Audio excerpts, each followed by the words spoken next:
नमस्कार। एक बार फिर हाजिर हूँ एक नई कहानी ढाल लेकर। ये कहानी मैंने 4 जनवरी 2002 को लिखी थी। प्रस्तुत है, वाचन कर रहा हूँ कहानी ढाल।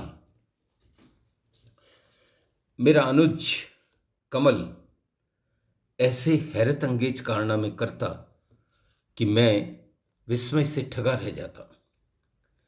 बचपन में एक बार सिर्फ 2 रुपए की शर्त पर मालगाड़ी के नीचे दुबक कर निकल गया।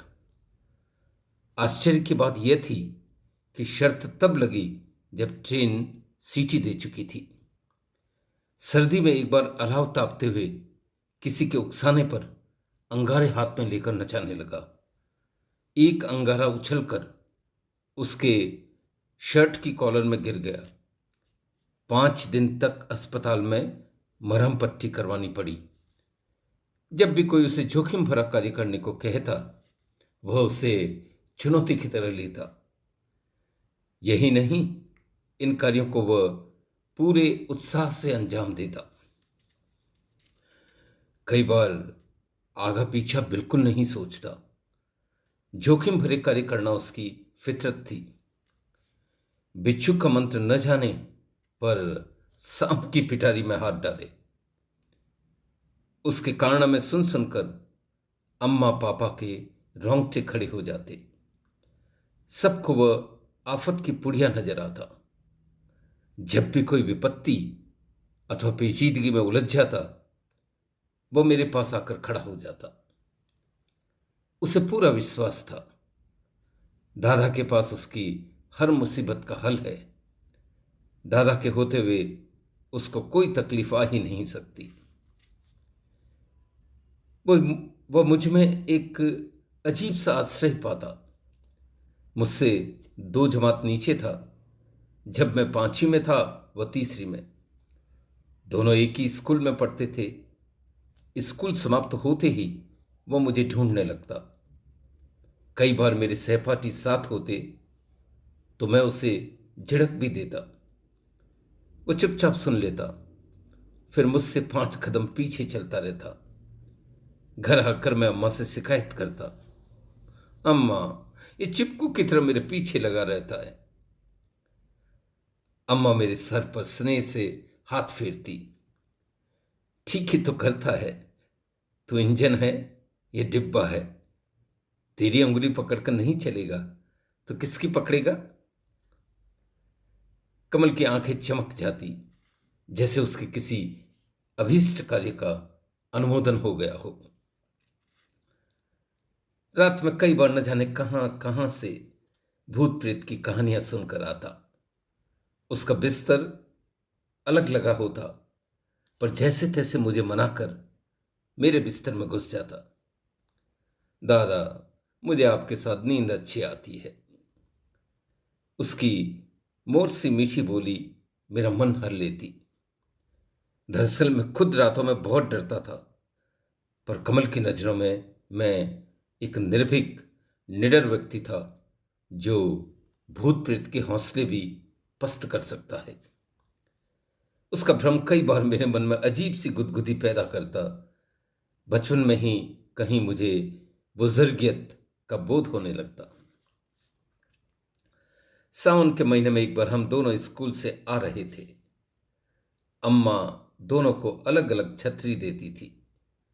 थोड़ी देर चले ही थे कि टपाटप बड़ी बड़ी बूंदें गिरने लगी। मैंने तुरंत अपनी छतरी खोली एवं कमल को छतरी खोलने को कहा। आश्चर्य, उसे तो यह बात सूझी ही नहीं। वह तो बस मेरे छाते के नीचे अपनी छतरी बिना खोले चलने लगा। उसे पूरा विश्वास था, दादा की छतरी के नीचे वह भीग ही नहीं सकता। एक बार किसी के उकसाने पर मोहल्ले के गुंडे लड़के सोमदत्त से भिड़ गया। दोनों में अच्छी गुत्थम गुत्था हुई, पर वह तिनखैया सोमदत्त जैसे कसरती शरीर वाले लड़के के आगे कहां तक टिकता। सोमदत्त ने उसकी अच्छी धुनाई की। जब बस नहीं चला तो उसने मेरा अवलंब लिया। छोटा देखकर दादागिरी करता है। दम है तो सुनील दादा से लड़कर बता, कच्चे घड़े की तरफ फोड़ डालेंगे। 2 घूंसों में छठी का दूध याद आ जाएगा। एक पटकनी देते ही रेत के दीवार की तरह गिरेगा। पराजय की खिन्नता ने उसके क्रोध के अंगारे और दहका दिए थे। ओ, इतनी सी जान, गजभर की जुबान, डींग मत मार। वो कौन सा सूरमा है? राघे का भाई पराज्ञा? जा, उसे भी लिया। चटनी नहीं बना दूं तो सोमदत्त नहीं कहना।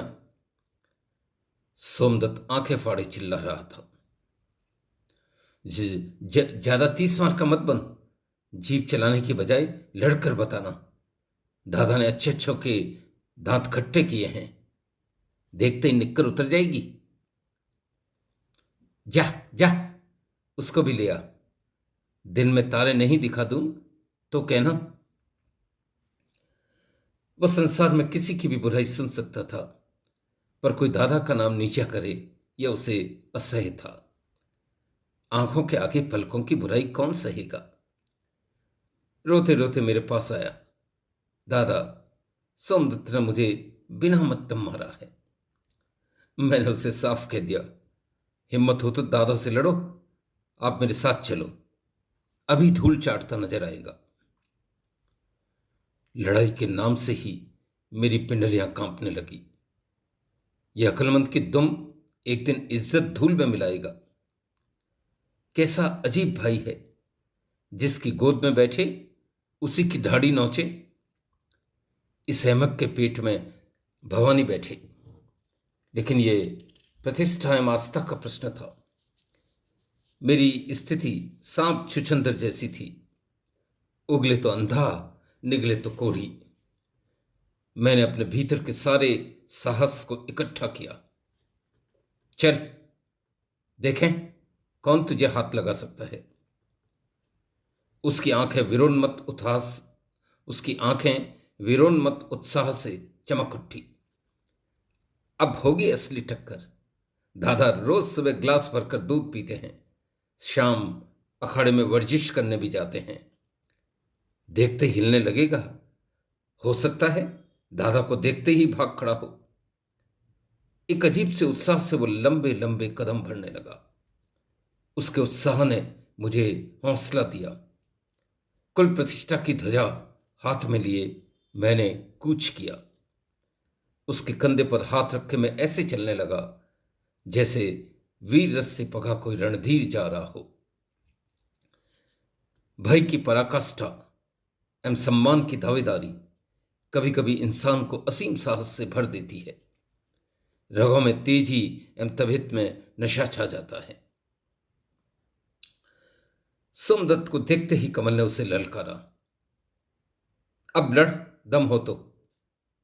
बच्चों को तो कोई भी आंख दिखा सकता है। सोमदत्त की भुजाएं फड़क उठी। उसका रण कौशल उसके चेहरे पर चमक उठा। पूरे मोहल्ले में उसकी प्रतिष्ठा का प्रश्न था। मुझे देखते ही उसने धमाधम 4 घूंसे लगाए, फिर टांग में ऐंठ देकर वह पटकी दी कि मुझे दिन में तारे दिखने लगे। मैं उस वक्त को कोसने लगा जब कमल के उकसाने में आ गया। यह कमबख्त तो कुछ भी मदद नहीं कर रहा।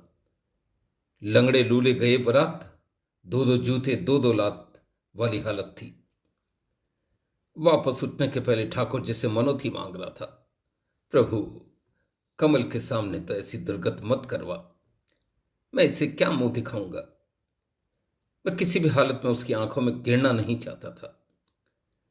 घोड़े का गिरा संभल सकता है, आंख का गिरा नहीं। बिल्ली के भाग्य का छींका टूटा। मेरा सौभाग्य। उसी समय सोमदत्त के पिता उधर से निकले। उसे लड़ते देखकर उसे 2 तमाचे रसीद किए। जब देखो लड़ता रहता है, सिवाय गुंडागर्दी के कुछ आता है तुझे? पिछले 3 साल से एक जमात में बैठा है। सोमदत्त के पिता उसे कान पकड़कर घसीट ले गए। अंधा क्या चाहे 2 आंखें हैं। प्रभु इतने कृपालु हो सकते हैं, यह मुझे उसी दिन समझ में आया। मैंने तुरंत मौके का फायदा उठाया। तमक कर बोला, आज बाप ने बचा लिया, कल तो इसी मोहल्ले में मिलेगा। आज के बाद कमल के हाथ भी लगाया तो टांग तोड़ दूंगा। कमल का चेहरा गर्व ज्योति से जगमगा रहा था। बचपन अब मात्र अतीत की स्मृति है। वे दिन हवा हुए। बचपन एक नन्ही चिड़िया की तरह फुर्र से उड़ गया। कौन जानता था कल की उन छोटी छोटी जोखिमों को जीने वाला कमल शहर का एक प्रमुख उद्योगपति बनेगा। कॉलेज छोड़ने के बाद मेरी रेलवे में नौकरी लग गई। कमल ने बहुत प्रयास किए, पर वह किसी प्रतिस्पर्धी परीक्षा में नहीं निकला। जब भी किसी परीक्षा में असफलता की सूचना मिलती, वह मेरे पास आकर कुछ समय बैठ जाता, जैसे मैं ही उसका अवलंब हूं। हताश उसने टेक्सटाइल प्रिंटिंग के एक कारखाने में नौकरी की। वही जोखिम लेने की पुरानी आदत उसे पुकारने लगी। ऋण लेकर स्वयं की एक छोटी सी फैक्ट्री खोली, फिर कभी पीछे मुड़कर नहीं देखा। हम दोनों की शादी हुए भी अब 20 वर्ष से ऊपर होने को आए। बच्चे भी बड़े हो गए। कमल अब एक धनी मानी व्यक्ति था। शहर के कई उच्चाधिकारियों से उसके घरेलू संबंध थे। कई लोग उससे कारोबार के संबंध में राय लेने आते एवं उसकी सलाह मानकर निहाल हो जाते। वह जब भी विपत्ति में होता, सीधे मेरे घर आता। मेरी हैसियत के हिसाब से मैं उसकी किसी समस्या का समाधान नहीं कर सकता था, पर मात्र मेरी उपस्थिति से ही उसे सुकून एवं सहारा मिल जाता। व्यावसायिक जगत में उसके सटीक निर्णयों की सर्वत्र सराहना होती, पर अपनी छोटी से छोटी समस्या को भी वो मुझसे डिस्कस करता। समय का रथ सदैव अविरल गति से चलता रहता है। इन्हीं दिनों मेरी पोस्टिंग हमारे शहर से 300 किलोमीटर दूर गोपीपुर शहर में स्टेशन मास्टर के पद पर हुई। प्रमोशन के साथ ट्रांसफर था, अतः जाना ही था। कमल अपनी पत्नी मालती एवं दोनों बच्चों के साथ मुझे स्टेशन छोड़ने आया। एक अजीब सी उदासी एवं विषाद उसके चेहरे पर उभर रहा था, जैसे किसी नामी तलवारबाज से उसकी ढाल छिन रही हो, कोई हिरण का बच्चा मृगी से बिछुड़ रहा हो। अब मेरी उम्र 50 के करीब थी और वह 47 का। दोनों के आधे से ऊपर बाल सफेद हो चुके थे, फिर भी वह बार बार मेरे समीप आकर खड़ा हो जाता। मेरा विवल मन फूट फूट कर रोने को करता, पर मुझे मालूम था मेरे एक आंसू के बहते ही उसकी आंखों से गंगा जमुना बह उठेगी। ट्रेन जब स्टेशन छोड़ने लगी तो वह तब तक मेरे डिब्बे के साथ चलता रहा जब तक उसके पांव की गति ने उसका साथ नहीं छोड़ दिया। स्टेशन मास्टर की भी कोई नौकरी है? रात दिन जग कर जनता की सेवा करो, पर पब्लिक तो फिर भी खरी खोटी सुनाती है। मैं शहर छोड़कर यहां आ तो गया, पर न तो मेरा मन यहां लगता था, न परिवार का। नौकरी की मजबूरी न होती तो कब का छोड़ देता। कमल ने मुझे कहा भी था, दादा यहीं कुछ मिलकर काम कर लेंगे। अब मुझसे भी कारोबार अकेले नहीं संभलता, पर मुझे लगा उसके सहारे कोई भी काम करके मैं मेरा बड़प्पन खो दूंगा। माँ बाबूजी के निधन के बाद तो मैं मानो उसका भगवान हो गया था। चंद्रमा को भी ग्रहण लगता है। मेरे शहर छोड़ने के बाद से ही जैसे कमल के दिन फिर गए। भरे पूरे परिवार के बीच वह अजीब सी उदासी में रहने लगा। घंटों अकेले बैठा आकाश में किसी को ढूंढता। एक अजीब से अवसाद ने उसे अवरुद्ध कर लिया। रात घबराकर नींद से उठ जाता। कभी रात को ही गाड़ी लेकर घूमने निकल जाता। कमजोर आश्रयहीन मन में दुर्व्यसन शीघ्र अपना डेरा बना लेते हैं। इन दिनों वह नशा भी करने लग गया था। धीरे धीरे वह कमजोर होने लगा। एक दिन खून की उल्टी हुई तो उसे तुरंत अस्पताल ले जाया गया। इलाज की कहाँ कमी थी। नामी डॉक्टरों ने प्रयास किया, पर वह किसी मेडिसिन को रिस्पॉन्ड ही नहीं कर रहा था। उसकी आंखें तो अस्पताल की दीवारों, पंखों में कुछ और ही खोजती। हृदय का हृदय से संबंध होता है, लहू को लहू पुकारता है। कुछ रिश्ते अटूट डोर से बंधे होते हैं। बांद्रा एक्सप्रेस अभी अभी गोपीपुर स्टेशन से होकर निकली थी। मैं वापस आकर सीट पर बैठा ही था कि फोन की घंटी बजी। उधर से कमल की पत्नी मालती का फोन था।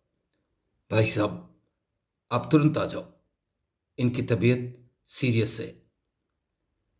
मेरे हाथ से चौगा छूट गया, पांव तले जमीन सरक गई। मैंने तुरंत अपने जूनियर को चार्ज दिया एवं शहर की राह ली। एक प्राइवेट टैक्सी कर मैं तुरंत परिवार सहित वापस अपने शहर आया।